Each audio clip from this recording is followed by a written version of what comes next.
Hello? Hello there, is that Eric Roberson? Yes, it is he. Hi, how you doing? How are you? Are you I'm well? I'm doing great. So whereabouts in the world are you today? I am home, which may be a rarity for the rest of this year. Once the album comes out. But yeah, I'm home enjoying my couch right now while I do these amazing interviews. But I get on the road pretty much next week. It pretty much starts pretty heavy. Wow. Well, I'm not surprised. I mean, you've got the box coming out in 3 weeks here in the UK, and we're very excited about it. Eric, maybe you can tell us a load more about it. Tell us all about the box. Well, it was a record that, as we started working on the album, the creativity really defined the direction of where it was going. And it's a record that pays homage to all the genres that we grew up loving. It pays homage to the maturity that we're approaching. I'm 40 years old now. Still young and sexy, of course, but approaching things more maturely now. Yeah. And the way we dress, the way we carry ourselves, but still being a hip hop kid at heart. Yeah. So musically it's the same thing. Musically, we did more live instrumentation. This is more live instrumentation than I've ever used on any of my albums. But yeah, we kept that boom bap feeling that I love, that heavy kick and snare that I learned from A Tribe Called Quest and De La Soul and Public Enemy. But yet the beauty and chord arrangements and lyrics of Sade and Earth, Wind and Fire and the Police and Chicago and all that beautiful stuff up top as well. Wonderful. So really the box is really paying homage to maturing as a hip hop kid. Really, taking on that approach. Now this hip hop and boombox thing goes right back to your sister, doesn't it? Back in the day. Yeah. I mean, I remember hearing DeBarge for the first time. Yeah. And fall in love with their music. I remember hearing Boogie Down Productions for the first time on a boombox. Like I remember specifically certain places where I was, where that boombox played a specific song, that I will always remember where I was specifically in the house or in the backyard or when we were traveling when I first heard that certain record, and it was a big lesson for me. I learned a lot about music and how to write songs from those moments off of that boombox. Wow, yeah, because I've got a quote here. It says, "I was born and raised a hip-hop kid with my sister's boombox by my side." He says, "No matter whether I'm wearing a tailored suit and a top hat, that boombox mentally is still present. Musically, that's what we are after on this album. That boom bap that's meant to get your heart rate up." What a lovely quote. Yeah, man. That's for me, when we talk about the studio, I really am about chasing goosebumps. I love hearing something that makes me go, oh my God. I want to close my eyes and tilt my head to the side and just be in awe of what I'm hearing, whether I wrote it or whether someone else wrote it. That's kind of what I'm after. And so, we really hope that this album really, it does that for somebody, really brings that to life for somebody. That's wonderful. Well, we've been anticipating it and eagerly awaiting it, and and now it's just 3 weeks away, and just really excited about getting behind it. And I was just going to ask you a few specific tunes, if that's okay. If we could talk about a few of the tunes, and you could tell us a little bit more about what's underneath them. Most definitely. Well, I was going to start with then. I'm not trying to keep score no more. Tell us more about that one. That record was a song that actually I wrote some time ago. Mm-hmm. It's really inspired by me and my wife had a marriage counselor that we got before we got married, and had her, for some time. It was such a blessing. Like, it really improved us. Wasn't just for bad times. We learned so much from good times as well. She really taught me how to understand the bigger picture of relationships. And, so in the beginning of the song, you hear I say, this may be the most important song I've ever written. And I meant that. Like, for me, it's probably the song I might have learned from the most. And I've had the fortune, I'm telling you, of having the idea in the song helping me for a long time before anyone ever heard it. People are now about to hear the record. But I've really been, the first person to really listen to it, shall I say, learning the art of listening. And for me, if God has given me, this idea, this song, I need to be the first one to listen to it. You know what I mean? Yeah. So it really helped my relationship out a lot. Not to mention it's just a funky song. You know what I mean? The band had a great time playing it. Yes. Yeah. Oh, I'm sorry. You said something? No, I was just agreeing with you. Oh yeah. Just saying that, the band had a great time playing it and stuff. But it's really from that. It's one of those, when we talk about handling mature subjects, it's about as mature as I can really approach. From just saying, I really want to, be a grown man here and handle relationships correctly. That's lovely, Eric, and of course, using personal experience and so on with your wonderful writing talents. It's a wonderful tune, and does come across with all of those faculties that you speak of, which I think is fantastic. So what a wonderful tune, and thank you very much for sharing all of that with us. Some of that's quite personal, and I thank you for that. No problem, man. No problem, man. That's what it's all about, man. It's like I said, if I've been very fortunate to wake up at times with thoughts in my head, and able to chase sounds and ideas. And for me, if God gives me that idea, man, I have to write. I have to listen to it. And sometimes there's subjects that are pretty hard to write, but I'm appreciative of the opportunity to do it. Wow, that's wonderful. And what about Don't Hide Your Wings? What about that one? Don't Hide Your Wings was one of the last songs we did on the record. It was probably the one that probably took the most work, to be honest. I wrote 3 songs to that record, all completely opposite, like from one end of the spectrum, but it was really just trying to find the right thing that matched the energy. And it's a subject matter that I personally approached many times in my career. Just that I want you to be you. Don't change. It's very much have that same process. Of Don't Hide Your Wings, but just a beautiful up-tempo record, man. Really at the end of the day, it's really just trying to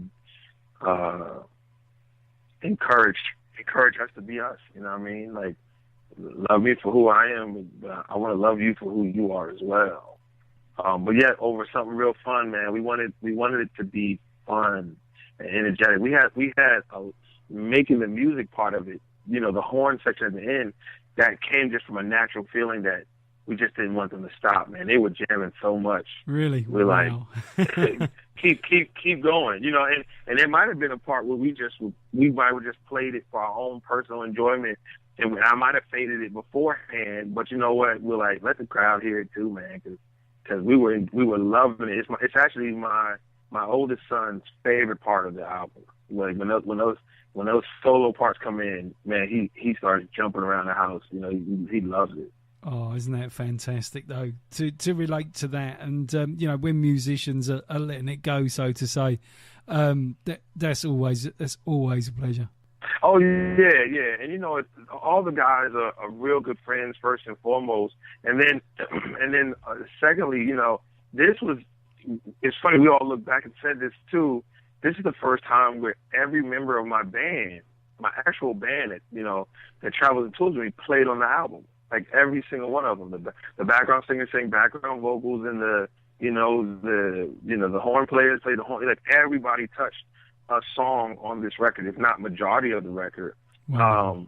But that's what like I said, in the whole idea of chasing goosebumps, you gotta appreciate the fact that that's what we did with this record. It was one of those records that we kept working on it till it felt amazing. You know what I mean? Feeling good was one thing. Like, okay, I needed to feel amazing. And I'm happy that that you brought that song up. We could talk about it because that was really what the goal we were after. Yes, it was just the title definitely catches your eye. Don't hide your wings. It conjures up the image that you talk of about being yourself and just being the person that you are. And it just felt like I wanted to ask a little more about it. And thank you for sharing that. That's fantastic. Thank you. Thank you. Lust for Love with Tracy Lee. Tell us more. Yeah. Lust for Love, man. That was probably the record that got us to the place where we were at on this album. It was probably the song that made us start thinking of the box theory of blending the heavy drums with live instrumentation. It started with that record. It really did. And once again, Tracy, most of the collaborations usually come a little bit after, once we kind of have a idea where we're going musically. Tracy's a good friend of mine. I've known him all the way since college. Yeah.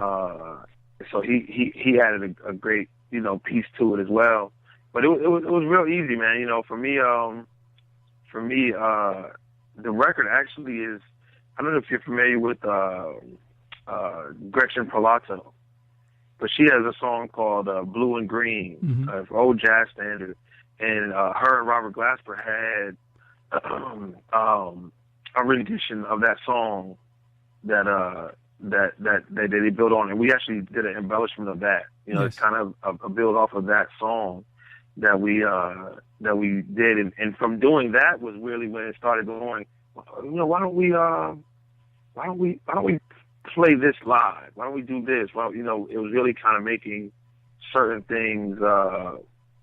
I really approach it, and when that really started working out with that record, it made us kind of look at other records. Well, why don't we do the same with this one? Why don't we add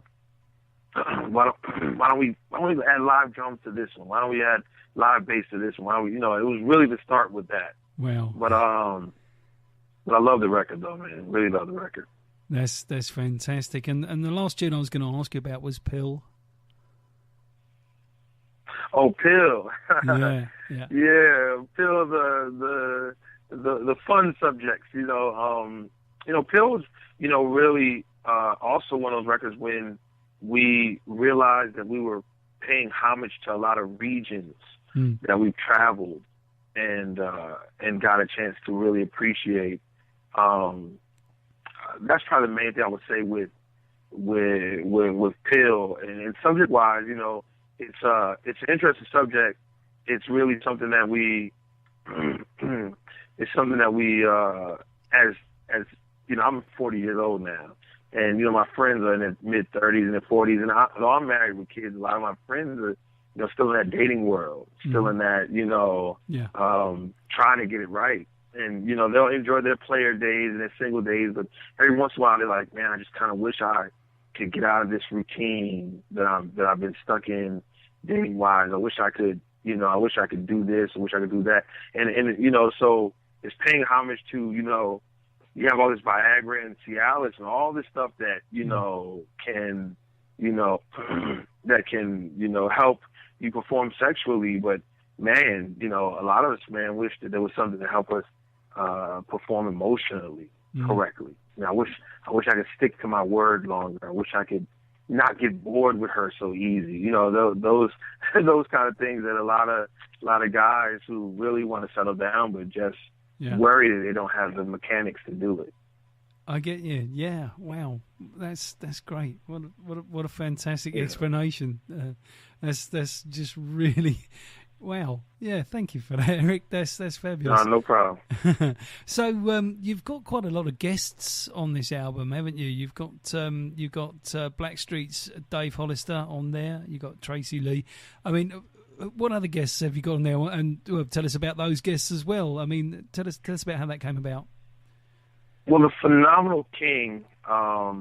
If our friends from London haven't heard from them yet, I think they're going to really fall in love with him. It's a 3-girl group that actually one of the young ladies named Paris is the producer. She produces the music and just phenomenal talent. I've known them for a couple of years now. They actually signed under Prince, and I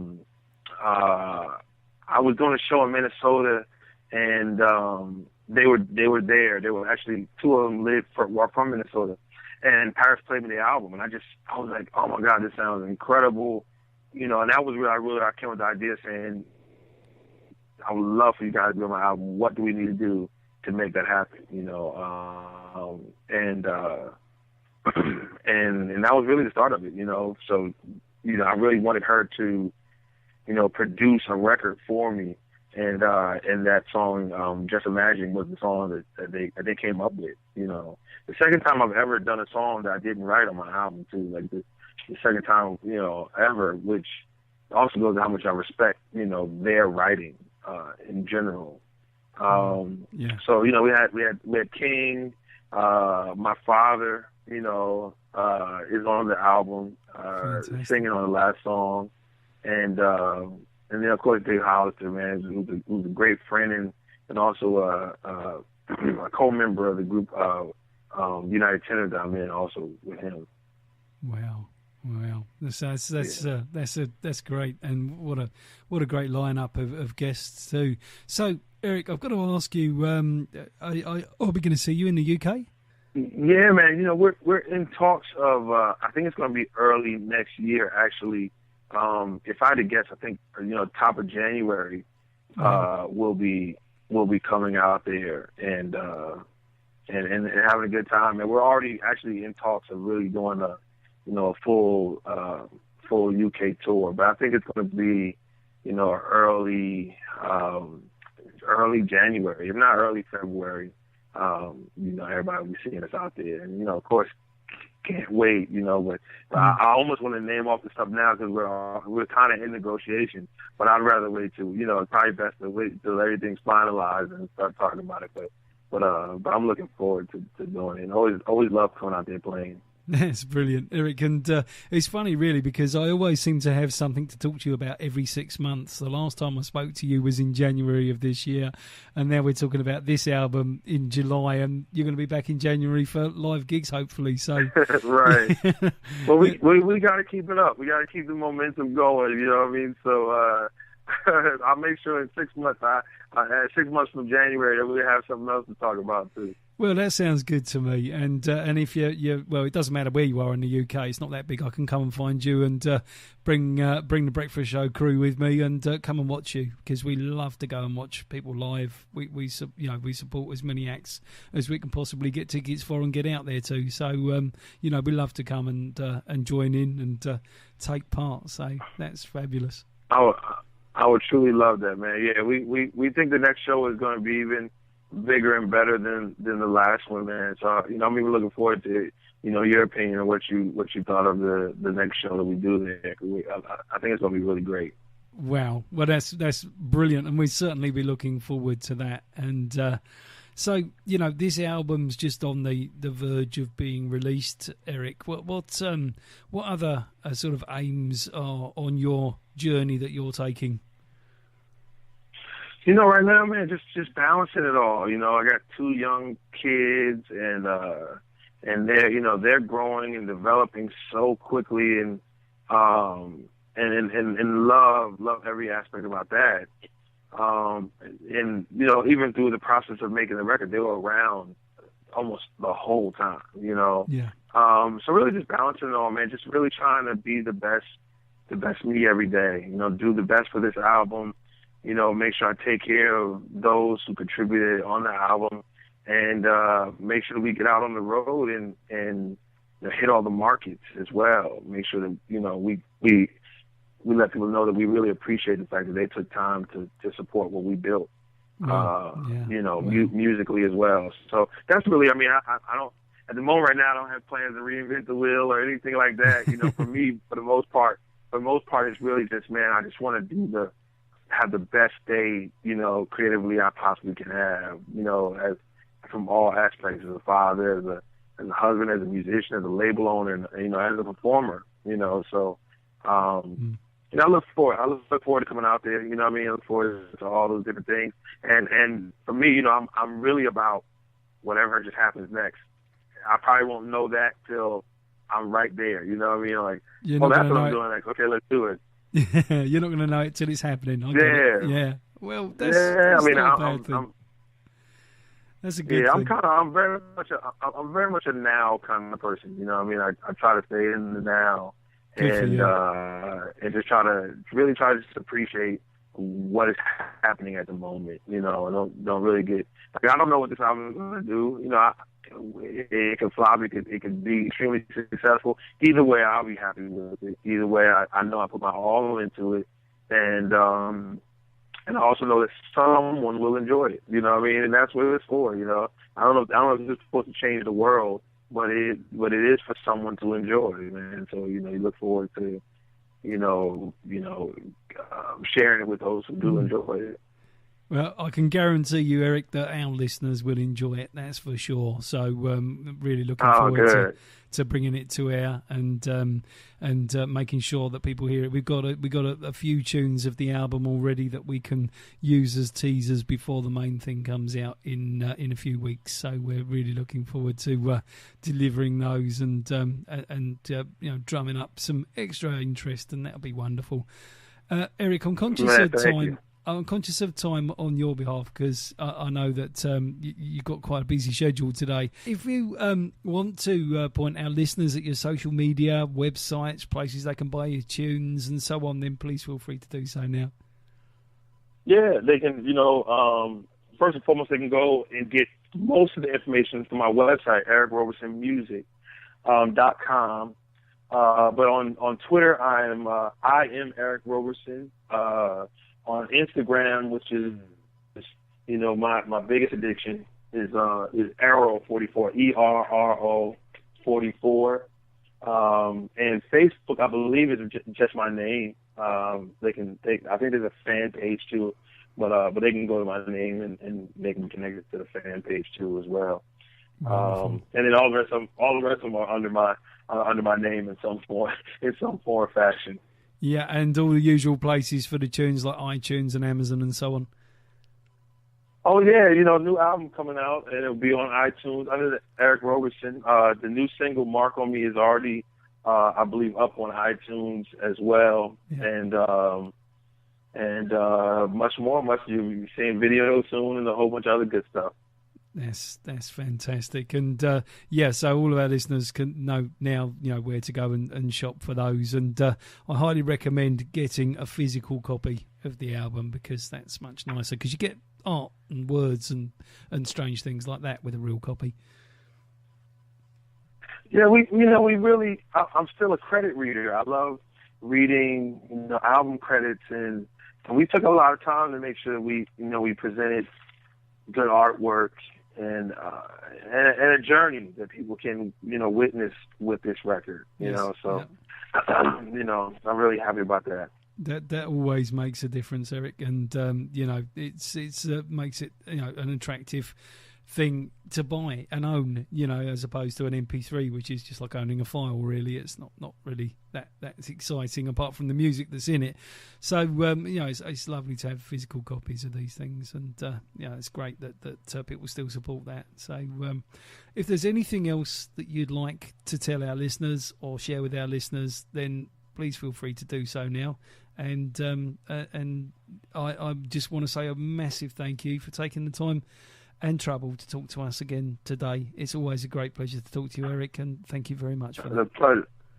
The pleasure was mine, man. And mainly, I just want to thank the fans, man, for just the constant support, man, the constant love that they've shown me over the years, and look forward to them, gravitating to another record that we've done, and hopefully they enjoy it.